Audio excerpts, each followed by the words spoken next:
Hi there. My name is Bob Schneider. I work with the Sonoma Ecology Center in Sonoma Valley. And this is a presentation for landscape professionals on landscape design and maintenance in the defensible space area. We'll define what defensible space is, get into some details on theory and practical considerations for designing and maintenance practices, again, around a structure in a defensible space zone. I just want to thank the Sonoma Resource Conservation District and Aaron Fairbrook for sponsoring this workshop, helping us get this important information out there. So thank you. So again, I'm part of the Resilient Landscapes Coalition. I work with the Sonoma Ecology Center, and we're a partner in this coalition of organizations. Um, Fire Safe Sonoma is a member of our coalition, represented by Roberta McIntyre and Marika Ramsden. Habitat Corridor Project, which is a nonprofit run by April Owens, who holds our landscape design piece. The Sonoma Ecology Center, so yours truly, we're an environmental nonprofit, so we do conservation, research, restoration in Sonoma County and beyond. And finally, the UC Master Gardener Program of Sonoma County, represented in our coalition by Mimi Enright and Jennifer Roberts. And of course, a lot of this content we've developed over the years since about 2017, when this coalition formed, has been guided and vetted by fire professionals, both fire scientists, let's say with the cooperative extension and such, and folks out there on the front lines as well. You know, we really are grateful for the feedback that we've gotten over the years, and it's important to us that the advice we're giving to residents and professionals is consistent with that of fire professionals. All right, so what we're going to talk about today is, like I said, some practical tips, thoughts on landscaping in the defensible space zone. But I also want to back up a step and just think like in terms of context, as in what is a resilient landscape? Why is it important? Why is defensible space important? Um, how did we get here that we're thinking about catastrophic wildfires and folks needing to protect their property? So we'll dive into all that. First, resilient landscapes. What is that? I think systems thinking is a really good concept to bring in here. You know, we're not just thinking in terms of like uh single pieces of a landscape, but the whole system, right? How does water, mulch, plant material, exposure, site conditions, so on, affect a site's landscaping? How does it affect its vulnerability to fire and other hazards?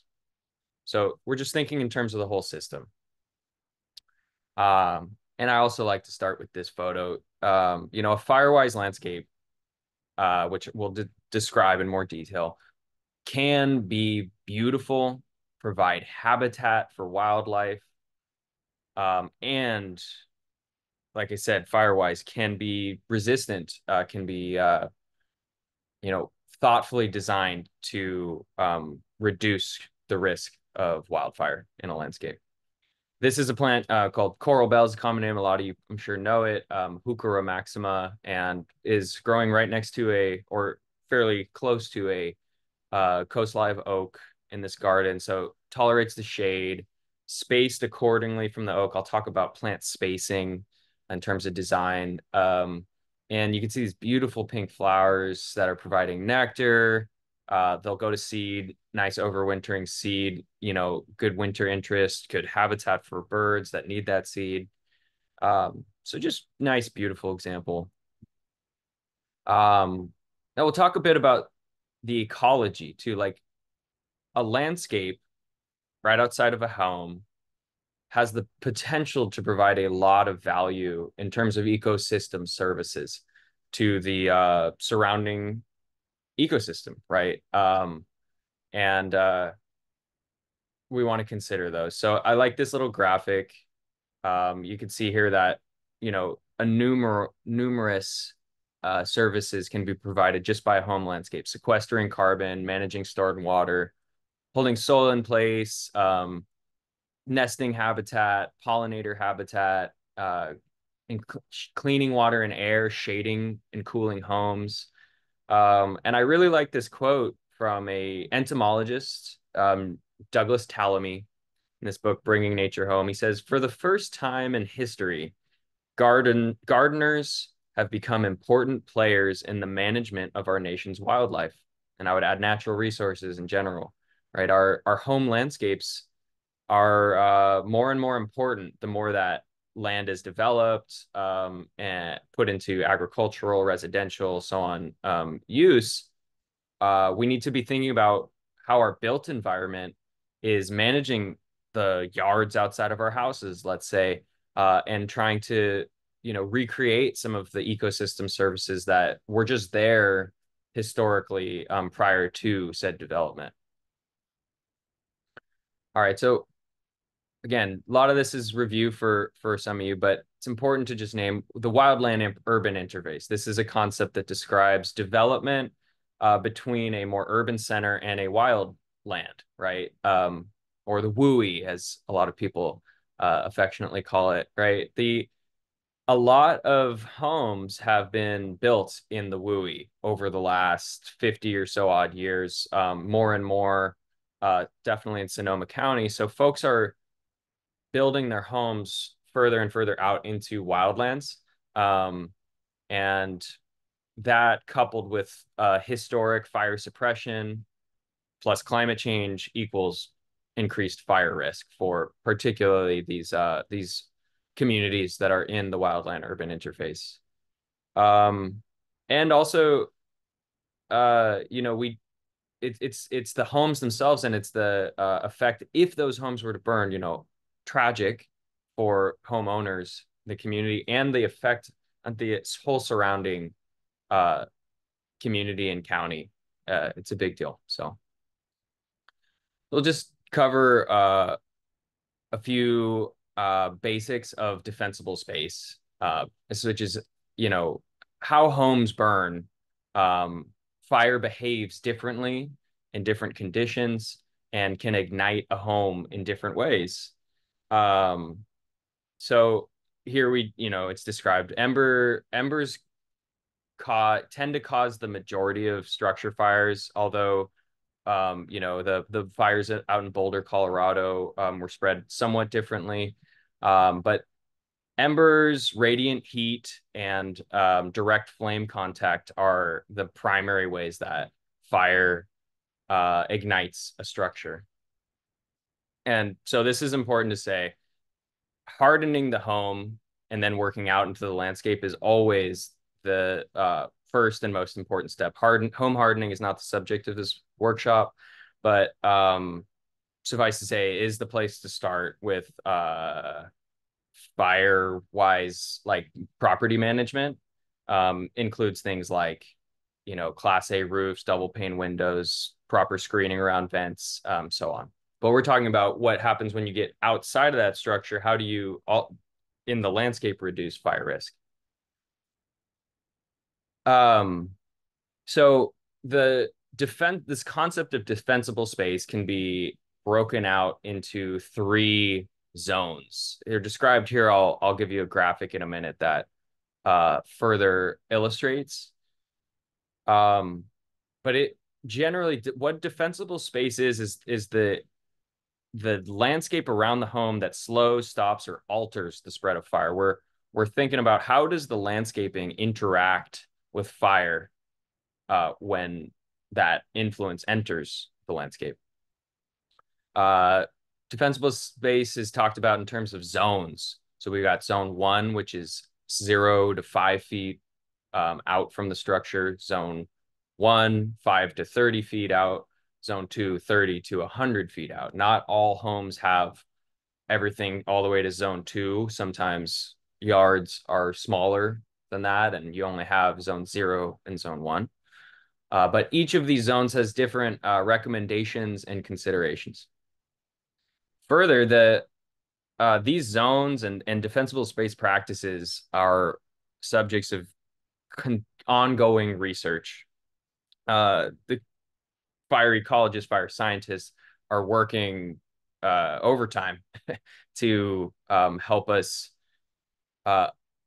approach our landscapes in the most responsible and effective way.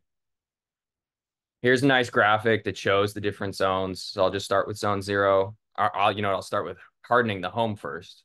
That's really where we should start, right? So called that out. And then moving into zone 0, that's that 0 to 5 feet from the structure.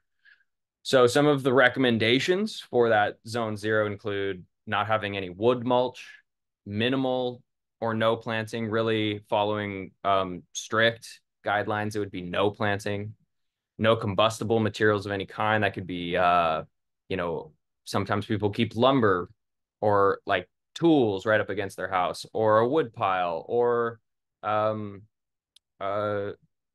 like outdoor furniture, all things that potentially, depending on what they're made of, could be combustible. We do not want those in zone 0. Looking at zone 1, 5 to 30 feet out from the structure.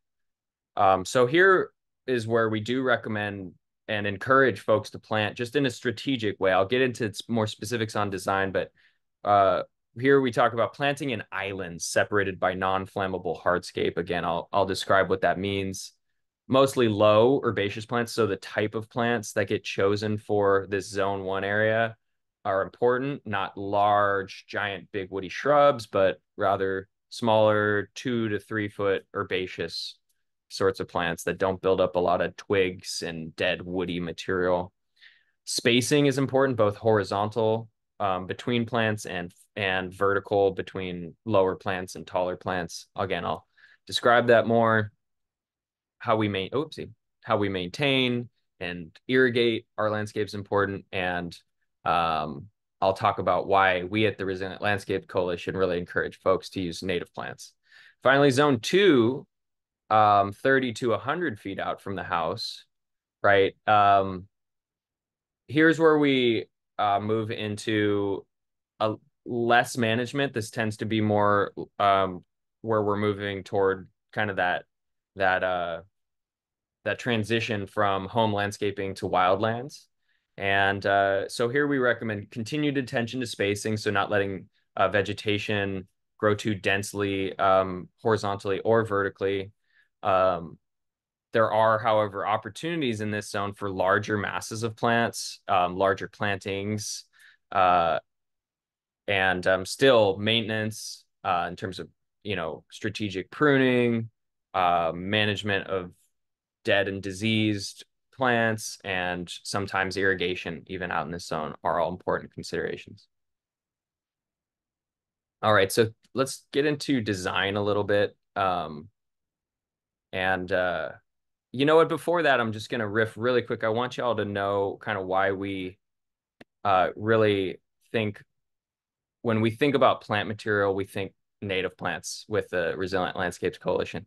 The reason for that is this ecosystem services piece. Native plants, especially California native plants that are appropriate for our region, have a vastly disproportionate effect for ecosystem services. I'll just use this as a quick example that a lot of folks know monarch butterflies. A lot of folks know milkweed. A lot of folks know that monarchs depend on milkweeds because the caterpillars of those monarchs, butterflies, can only eat milkweeds, the genus of milkweeds, right? So they're specially evolved just to handle this one type of plant, this one small family of plants, or rather genus. So that is fairly true across the invertebrate insect world, particularly in butterflies and moths, that they specialize in a specific plant. Now, in our area, the butterflies and moths are looking for the native plants that they've co-evolved with for millions of years. If we don't plant those native plants, a lot of these butterflies or moths that are specialists just will not have food and will not continue to reproduce and be in our lives, be in our habitats, provide us beauty and inspiration, so on. That's just one small example of why native plants have a superior effect in terms of ecosystem services. So just wanted to make that case. Moving on into design for the 0 to 5 area. So zone 0, again, 0 to 5 feet out from the house. We can see here in this photo, this is actually not against a structure, right? This is a small outdoor structure, but we've got a nice use of gravel, different types of gravel. So I'll get into kind of using hardscape, but let's see. Yeah, here's a nice photo. So we can see here that, this is up against the house and we have some planting, but just over on the right, there's a nice skirt of gravel against the house. Actually, if all things were perfect, I would want this skirt to be more on the 5 feet side. This looks like on the 2 to 3, but we've got a gravel skirt. So we're reducing the risk of embers landing right near the home and combusting in wood mulch. And then just beyond that, there is a small island of planting, more in the zone 1 kind of area. So I just wanted to show that gravel, and some examples of what people do other than granular paving is like concrete work, mortared stone, water features. Some folks will even use container plantings. If you're fond of certain annuals or non-natives, that's a good use of them. And you can move container plantings during higher fire hazard seasons. So during the winter, you could have your container plants out, and then during the summer, maybe move them to another location. Here's another example of some zone 0 materials. So we have some concrete, some granular paving, again, containers. And in this picture, so this might be like a high severity hazard risk zone. We have some plants near the house. If you're going to put plants near the house, again, this doesn't follow strict defensible space guidelines, but they want to be very, very well irrigated, usually more fleshy kind of foliage. So um, like a grass, a well irrigated and maintained grass, sometimes succulents. It's all about not letting combustible material build up. Here's a nice photo of some pavers sprinkled with looks like 1.5 inch gravel between, and then a nice different type of gravel pathway. So this is all a great example of aesthetic, a diversity of materials, all in zone 0, nothing combustible here, and permeable. If rain falls on the surface of this photo, that rainfall, that storm water will go down and permeate into the ground, which we like. Here's another great photo. You can see kind of moving out from the house, this nice sort of this planting bed sort of designed itself because it was far enough out that it could be more of a zone 1 style planting and not zone 0, just pure non-combustible hardscape. So in this photo, this is cobble, probably Noyo cobble, on top of base rock so that we don't have any weeds coming in, stable base, and then some California natives. Looks like Dudley, which is a succulent, some penstemons, and a mulch layer. So I'll get into more details with mulch, but we do use mulch in the zone 1 area, so 5 to 30 feet out from the house, and it's just about not having a giant sea of mulch and rather breaking it up with hardscape materials, non-combustible elements in a landscape. Okay, moving on to the zone one, 5 to 30 feet out from the house. I love this photo. It's a great example of beautiful, diverse planting beds on either side of this path. But this path, sure, it's a path. It's a a way to move in and out of a garden, but it also serves as a fire break. It's wide. If if a very low intensity fire is moving through this landscape and reaches this path, it may help to slow and retard the movement of that fire. So in this area, we're going for low growing um, type plants, plants that don't build up a lot of fuel in them. So I was talking about like twiggy, woody kind of plants are a no-no. Rock mulch or other non-combustible elements between planting areas. And we definitely want to maintain and irrigate our plants well. Well irrigated plants are less combustible. Um, and some of the specific plants that are here, this beautiful flowering larger shrub is Eriogonum fasciculatum. It's a California native buckwheat, very easy to find in the nursery trade. Beautiful, great habitat plant. Birds love it, insects love it. Very low maintenance. And also, I just want to throw out some substitutions that you might consider if you're uh, like me, you've got the native plant bug, or maybe you're just getting into it or learning or curious, even wanting to just open to experimentation with natives. There's a lot of great plants that can substitute for some of the more common conventional landscaping plants we see. So on the left image, we see lavender, nice English lavender. Uh, that's also a beautiful plant, fragrant, low maintenance. And the salvia on the right does all that, low maintenance, fragrant, and beautiful long flower time, but also provides a lot more habitat value than lavender. I'll be doing more kind of plant substitution ideas as well as we go, but here's uh here's a few just plant ideas. So on our left here, we got some nice ground covers. These again, we're going for more the like 3 foot-ish and under sized plants. Ground covers are a great way to fill space in this zone one area. Here we see on the left image a coyote bush that I'm sure a lot of us are familiar with. But this is a, a varietal called Twin Peaks. Um, there's another ground cover mix in here that's more the yellow flowering, Areophyllum linatum, which is woolly sunflower. Over further out, we have Eriogonum, we have asters. So there's a lot of diversity in this left image, and while simultaneously keeping stuff low, well maintained, and breaking up planting areas with hardscape. Over the right's another great ground cover, Monardella villosa, coyote mint, um, more flowering perennials, verbena.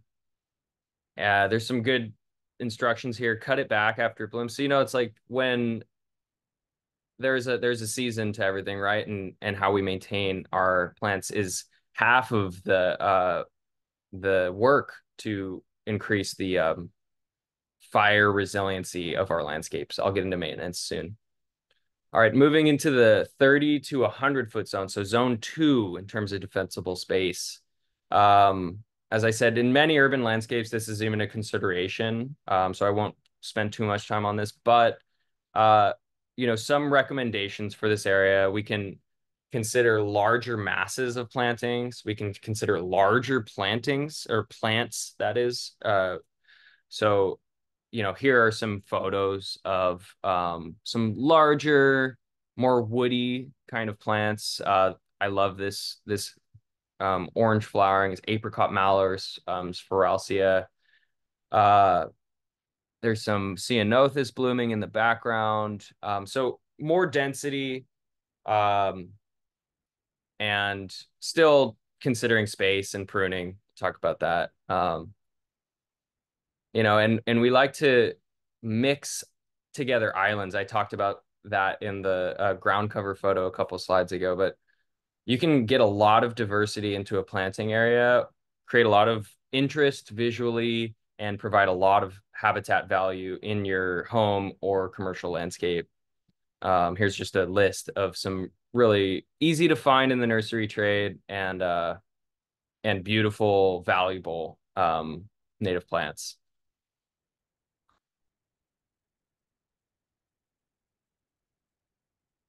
Yep. So when we're talking about successful habitat planting, we want diversity, many types of flowers, flower period, like bloom periods. So we would like, floral resources throughout the growing season, large groupings, and plants that provide both nectar and pollen sources.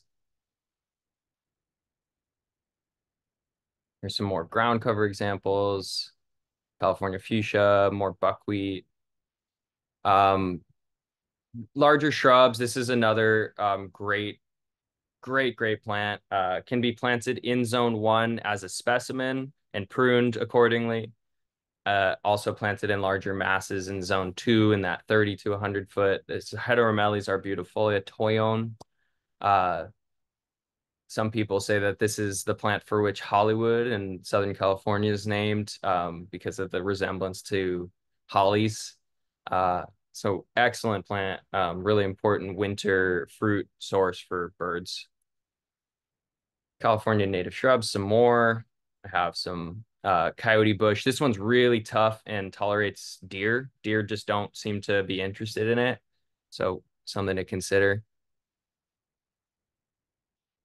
And I haven't touched on trees yet. Trees are important, and often people don't know what to do with their trees. In a lot of folks have existing trees near their home, maybe even in that like zone 1, 5 to 30 feet out from the house. Um, Trees are the recommendations on trees in defensible space landscapes is basically to keep limbs up from at least 6 feet off the ground and 6 feet off of a roof, 10 feet if it's near a chimney. And same as any other plant, keeping dead, disease, dying, damaged uh vegetation pruned, and just keeping the plant healthy, the tree healthy. But trees provide a lot of value in terms of like cooling, shading the home, habitat. So here's pictured is coast live oak on the left, California buckeye, both beautiful, really charismatic trees that um, I would I want to see folks uh, maintaining these in a way that follows defensible space guidelines, but not throwing the baby out with the bathwater and just, you know, cutting down all their trees to be fire wise. Here's some more um, species suggestions.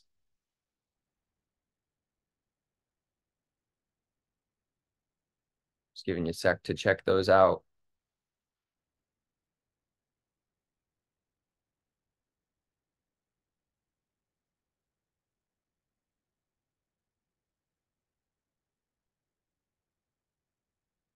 And I'll move on to more specific recommendations here for maintenance, but I just wanted to throw this in here for, you can create um, a beautiful landscape for both commercial sites and residential sites with these plants and support biodiversity too.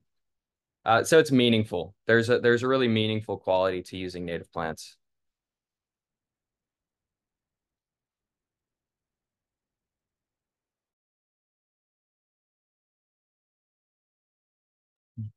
So in terms of irrigation, especially for natives, it can be a little tricky. I like to use a grid of drip, which is, it depends on the soil and conditions, but basically every 12 to 24 inches, having inline drip irrigation in a grid so that you get even distribution of water.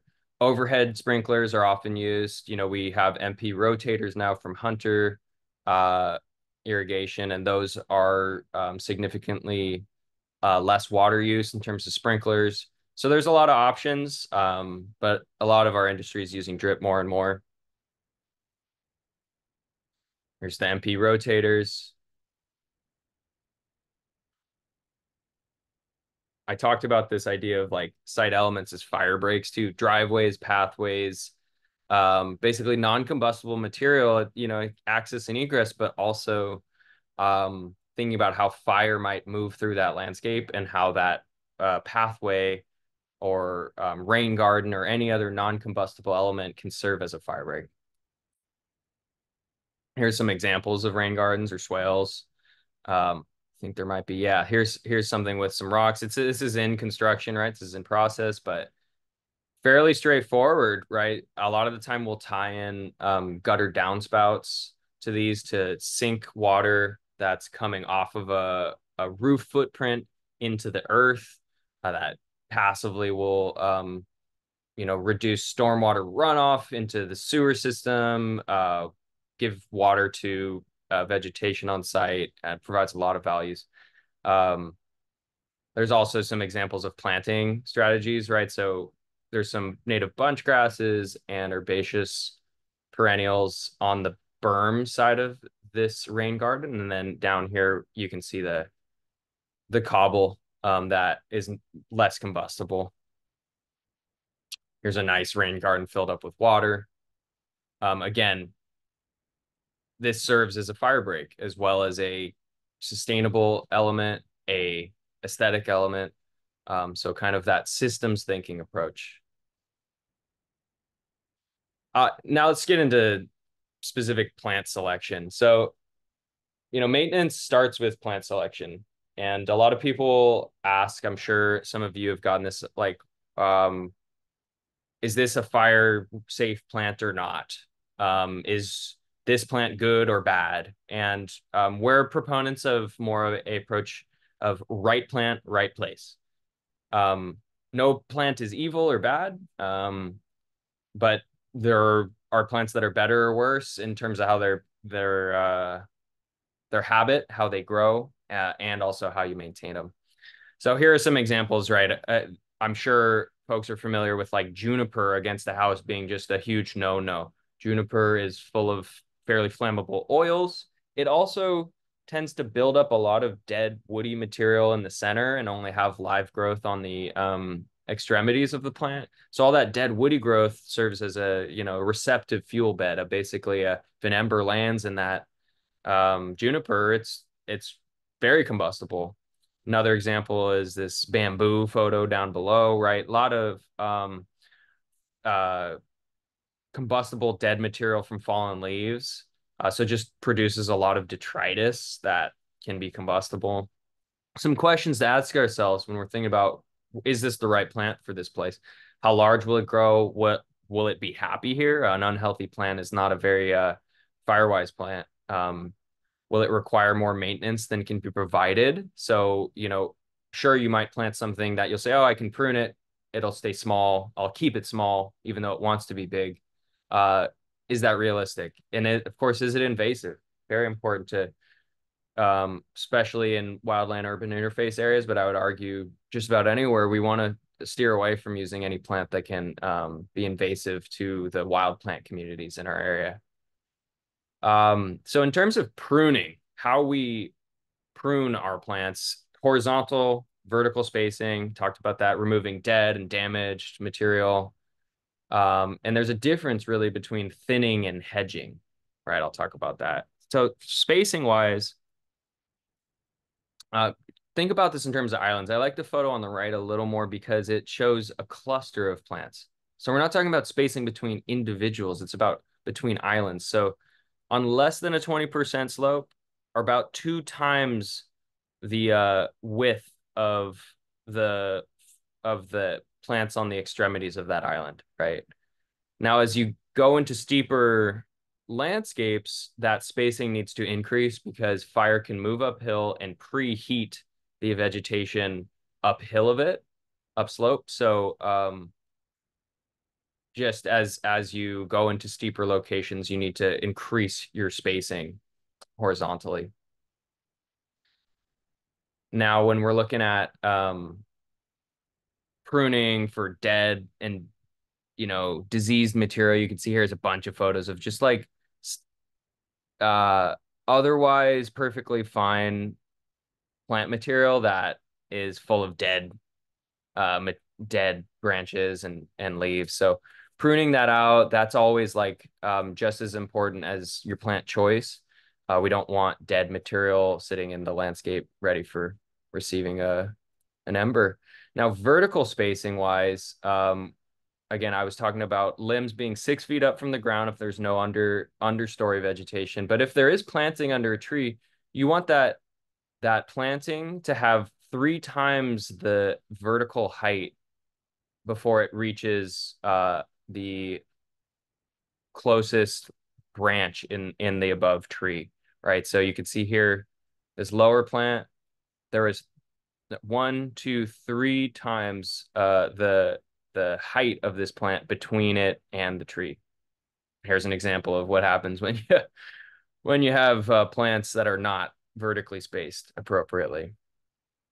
Here's a nice before and after. This has the much maligned juniper in it, swallowing up the trunk of this tree, growing very close to it. There's far less than 3 times the amount of spacing horizontally or vertically. And here's the after photo, right? This homeowner decided to keep the juniper in a small hedge for now, but we've increased the spacing horizontally and vertically and made this more firewise in so doing. Now, pruning, thinning versus hedging, also really important. There's hedging or shearing, rather. Shearing, right? We know about this, taking a hedger or pruning shears and shaping a woody shrub. What that creates, however, is a plant that has just a thin veneer of living vegetation and a ton of buildup of dead woody material in the center. So rather than shearing, we encourage folks to thin on this. This is a good photo down at the bottom right that shows a tree that had a lot of dense branch structure and has since been thinned and has been opened up. So rather than just shearing it and then actually increasing the amount of twiggy, woody stuff in the center, this has been opened up, allowed more light in, probably gonna make the tree healthier, increase flowering. So thinning versus hedging or shearing. And here's a good example of an individual specimen plant. This is in like a zone 1. This is a manzanita. Sometimes manzanitas are actually put on do not plant lists in terms of fire safety because they're from the chaparral plant community. They can burn hot.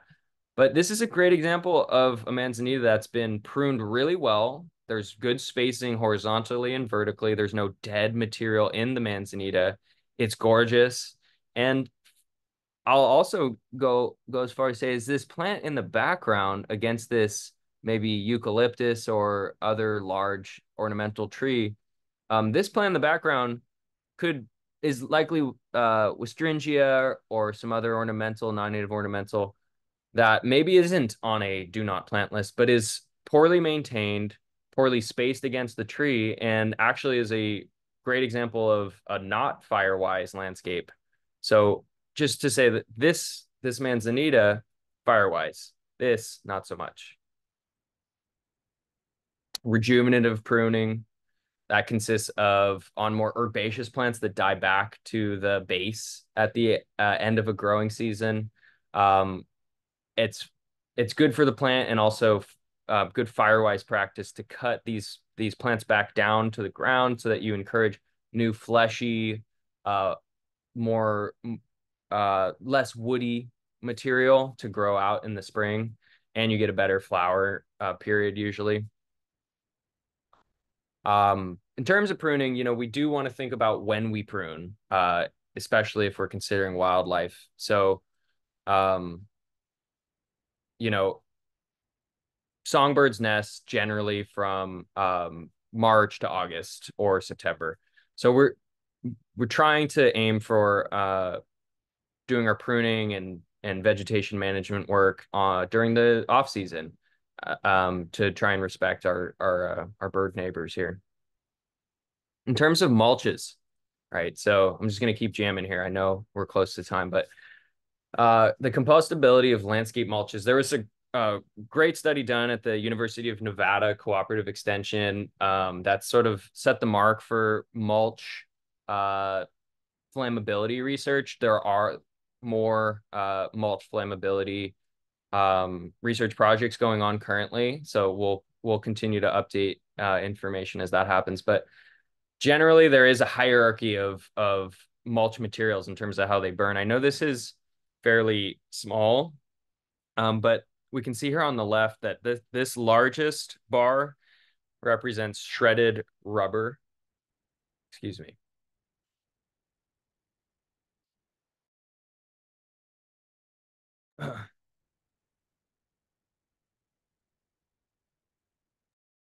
And so shredded rubber bark or rubber mulch is the kind of came out as the most flammable, and in terms of flame heights and the heat of that. So that's not something we want to use in home landscapes, isn't usually used. Pine needles is next. Shredded red cedar bark. So shredded bark, some people call it gorilla hair, but shredded barks, these fine fibrous kind of hair-like material that does get used fairly often. That's very high in terms of flammability. So we do not recommend the use of shredded bark mulches. Going forward, we have fir bark, like nuggets. And finally, just to get to the point here, the least combustible of all the mulches that were tested in this study was composted wood chips. So this is kind of yard specific, but we tend to, at the Resilient Landscapes Coalition, some of us are landscape contractors and designers. We tend to use arbor mulch because of its availability, or if we can get some kind of composted arbor mulch. So large kind of medium-sized wood chips that have been composted for a time. Those are going to be the absolutely least combustible, according to this research. Finally, just to contextualize this in terms of defensible space zones. So again, zone 0, no combustible mulch, no wood, no, obviously no rubber mulch, no shredded bark, but really nothing is ideal. Now, zone 1, again, we recommend using either arbor mulch or composted wood chips to a depth of 2 to 3 inches at most. Again, in islands broken up by non-combustible elements. And finally, in zone 2, we also recommend like a arbor mulch or composted wood chips, but also can allow leaf litter to fall more freely and act as a mulch. We covered irrigation a bit. I don't want to get into the details too much. I think that's good for now. So yeah, thank you guys so much. Again, we're the Resilient Landscapes Coalition. I encourage you to check us out. This is wrong, actually. It's the resilientlandscapescoalition.org. And I appreciate you taking the time to hang out and take in some of this information. Reach out with any questions. Thank you.